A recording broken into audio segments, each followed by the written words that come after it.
হরে কৃষ্ণ। সমস্ত ভক্তবৃন্দ শ্রী চরণে প্রণাম, গুরুদেব এবং সর্বোপরি শ্রী প্রভুপাদ চরণে প্রণাম নিবেদন করে আজকের আমাদের গীতা পাঠ শ্রীমদ্ ভগবদ গীতা তৃতীয় অধ্যায় শ্লোক নাম্বার 24। আপনারাও শ্লোকটা দেখেন।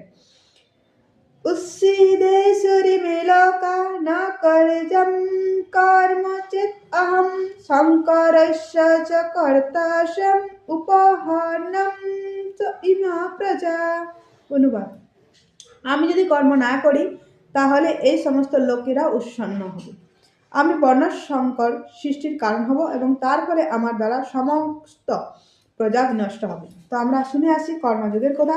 কর্ম না করলে কর্মফল থেকে মুক্ত হওয়া যায় না, কর্ম না করলে সিদ্ধি লাভ হবে না, কর্ম না করলে এমনকি খেতেও পাবো না। তাই কর্ম সকলকেই করতে হবে। কর্ম 3 প্রকার: কর্ম যেটা হচ্ছে সকাম কর্ম, অকর্ম যেটা হচ্ছে ভগবত সেবা, আর বিকর্ম যেটা হচ্ছে বিপরীত কর্ম যেটা হচ্ছে পাপ কর্ম।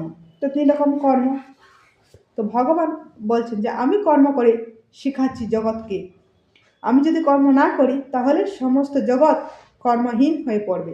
তাই আমি কর্ম করে দেখাচ্ছি। আমি পাণ্ডবদের দূত হয়েছি, পাণ্ডবদের ড্রাইভিং করেছি, আমি কর্ম করেছি। দেখো তোমরা সবাই কর্ম করো।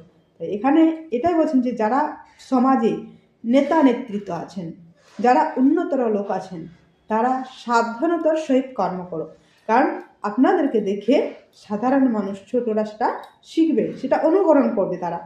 তাই সাবধানতার সহিত কর্ম করো। এমন না যে আমরা সব কিছুই করবো। যেমন মহাদেব, যারা বাবার ভক্ত, তারা কিনা পুরো জানে না, হয়তো শুনেছে কোথাও যে বাবা গাঁজা খায়, সেই নিয়ে তারাও গাঁজা খেতে শুরু করে। তো বাবা বিষও খেয়েছিলেন, তো সেই কি বিষ আপনি খাই দেখুন তো, সেটা কি সম্ভব? না, সেক্ষেত্রে কিন্তু অন্যরকম।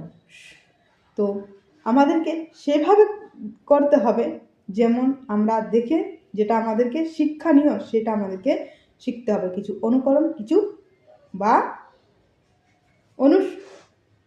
অনুকরণ আর অনুসরণ সেরকম করতে হবে। তো আবার কিছু কিছু লোক ভগবান তো রাসলীলা করেছে, তাহলে আমরাও গোপীজন বল্লভ হয়ে যাবো, কিছু কিছু মেয়ে নিয়ে ঘোরাঘুরি করবো।